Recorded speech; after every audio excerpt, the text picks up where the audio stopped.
Primero, quiero ofrecerle una disculpa a nuestras compañeras que han estado esperando un largo tiempo en el deck de Sin Censura, pero también quiero aclarar que creo que hasta el momento no hay candidatas idóneas para hablar de este tema con mayor fuerza como son Renata Turrent y Sofía Lameiro.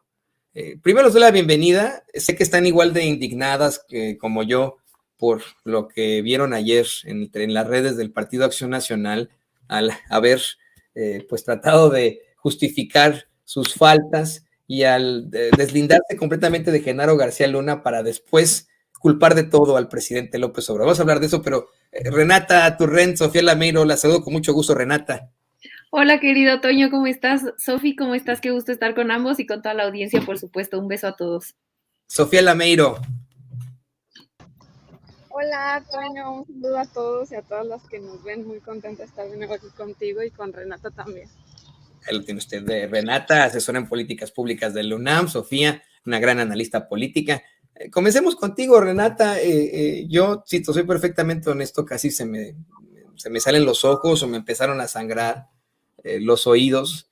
Tan pronto tuve el infortunio, ya no se lo vamos a volver a presentar, lo presentamos al inicio de este espacio, el infortunio de ver pues un mensaje entre Marco Cortés y la coordinadora del PAN, diciendo que Genaro García Luna no militaba en el partido y llegando al extremo de echarle la culpa de todo y del narcotráfico y de tener un narcogobierno al presidente López Obrador. O sea, es que yo no lo podía creer.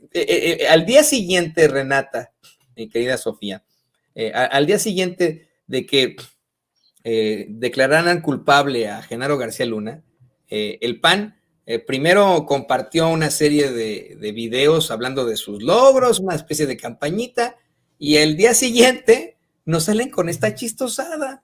De verdad es verdaderamente ridículo. Tardaron 48 horas en deslindarse de Genaro García Luna. Se les olvida o fingen demencia, puesto que García Luna estuvo como funcionario con Vicente Fox, con Felipe Calderón, y todos sus silogismos pues no se cumplen, la verdad, ¿no? O sea, dicen ellos, es que fue parte de un gobierno, como lo hacía mi rey, ya se me olvidó su nombre, Jorge, no sé qué fulanito, o no me acuerdo cómo se llama, uno de los diputados del PAN que habla como mi rey, el mi rey que decía, no, es que el hecho de que haya pertenecido a un gobierno no significa que haya sido del PAN y tiene que enfrentar las consecuencias, etcétera. Pero ellos insisten en llamarle al gobierno federal, al gobierno de México, el gobierno morenista. Entonces, ya no sabe uno ni qué, ni de dónde, a dónde hacerse. Estoy, pero verdaderamente me acuerdo, Renata, y me enojo. Yo también. Bueno, la verdad es que me dio decía yo, no puede ser, cuando vi el video de Marco Cortés, decía, no puede ser que sean tan cínicos. Y a mí me gustaría compartir varias reflexiones muy brevemente. La primera es, pues como bien ya mencionabas, hay una cantidad de mentiras en lo que presenta Marco Cortés en el video que saca ayer, que como bien dices, si no lo han visto, la verdad es que ahórrenselo porque son puras mentiras, lo que ya se imaginan, lo que ya nos resumió Toño, eso es lo que dicen. Entonces, bueno, primero dice que se juzga a Genaro García Luna fuera porque el presidente López Obrador no lo puede hacer. Bueno, es que eso es falso porque el Ejecutivo no juzga a nadie, para eso tenemos una división de poderes y en todo caso le correspondería a la Fiscalía General de la República hacer la carpeta correspondiente, que es independiente, y después al Poder Judicial enjuiciarlo, ¿no? No al Ejecutivo. Después dice que en realidad pues no hay nada que el PAN tenga que disculparse porque Genaro García Luna no es militante del PAN. Ok. Entonces, como si fuéramos todos tontos y no nos diéramos cuenta que Genaro García Luna estuvo encargado de la seguridad pública de este país, por lo menos por un sexenio, pero definitivamente muy involucrado también en el sexenio de Fox. Sus dos presidentes panistas tuvieron a un narcotraficante a cargo de la seguridad pública. Entonces es totalmente irrelevante si Genaro García Luna es militante o no es militante del PAN. Fue parte de tu gabinete, la mano derecha de tu presidente. Por Dios, o sea, me rompe la cabeza que crean que somos tan tontos como para creer que ese es un argumento válido. Y un poco como para cerrar, creo que es importante también decir que bueno, por supuesto, ¿no? Acusan de que AMLO es narcotraficante porque saluda a la mamá del Chapo en algún momento y porque suelta al hijo, ¿no? En algún otro momento. Bueno, es gravísimo, creo yo, para la conversación pública, atreverse a decir que hay un narcogobierno y que hay corrupción, cuando no estás presentando ni una sola prueba. Ni una sola prueba. ¿Ustedes creen que si tuvieran pruebas de lo que dicen del presidente López Obrador, no lo hubieran ya metido a la cárcel hace 1000 años? Por Dios, pues si tiene a todo el Poder Judicial en contra desde toda la vida.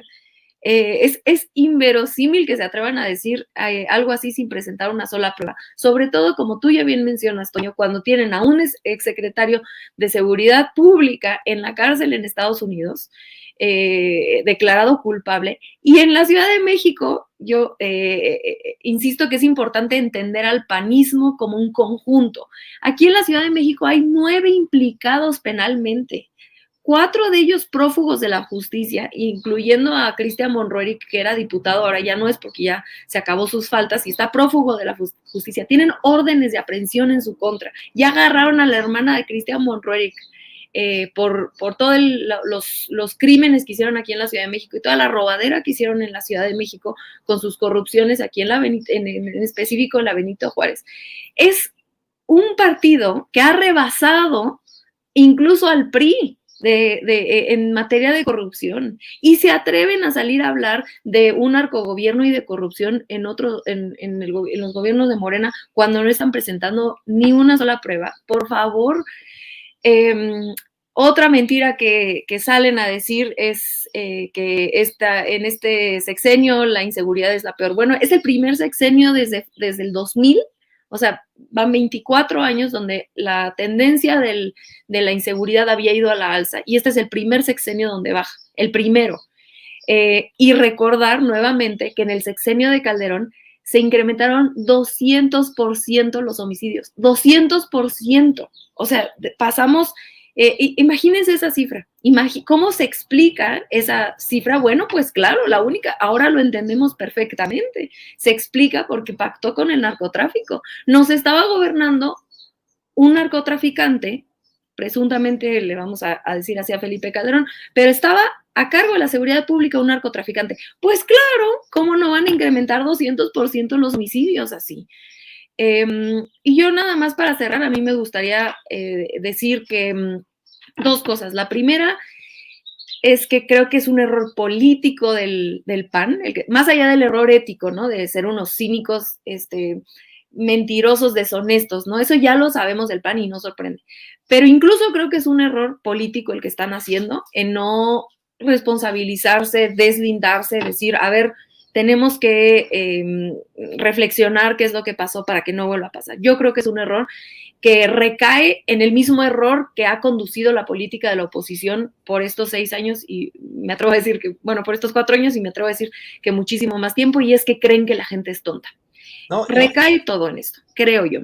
Y lo último, porque ya sé que ya me extendí muchísimo, lo último que me gustaría decir es que es una oportunidad para toda la ciudadanía, para toda la gente que creo que no hay un solo mexicano en este país que no haya sido en mayor o menor medida afectado por la guerra de Calderón y por el narcogobierno de Calderón. No hay una sola persona, ¿no? En mayor, por supuesto, ¿no? Habemos quienes, hay gente que ha perdido familias, que ha perdido seres queridos, habemos otras personas que no hemos tenido afortunadamente esa desgracia tan directa, pero claramente hemos sido afectados.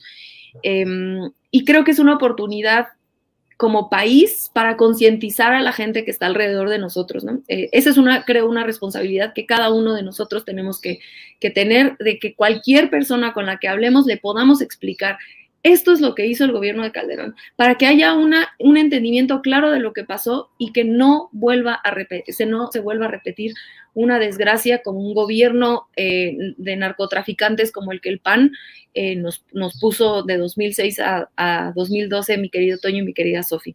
Yo sí creo que todos, absolutamente todos los mexicanos resienten la guerra contra la ahora desmentida guerra contra el narcotráfico de Felipe Calderón. La gente de escasos recursos pues se enfrentó a mayor desigualdad. Muchos de ellos tuvieron que unirse a las filas del crimen organizado, del crimen en lo general. las víctimas del crimen organizado, las familias que quedaron destrozadas, los pueblos enteros que padecieron por esto, las economías de muchos estados, e incluso la gente que se ubica en otro estrato social, en los estratos altos de la sociedad. Ellos hoy en día pues se enfrentan a esa inseguridad que afecta a sus negocios, que afecta a sus familias, se enfrentan ellos a la delincuencia organizada, a los secuestros, a ser asaltados en sus negocios. Yo creo que esa supuesta guerra contra el narcotráfico de Felipe Calderón sí afectó a todos. Y le pido al equipo que nos grabe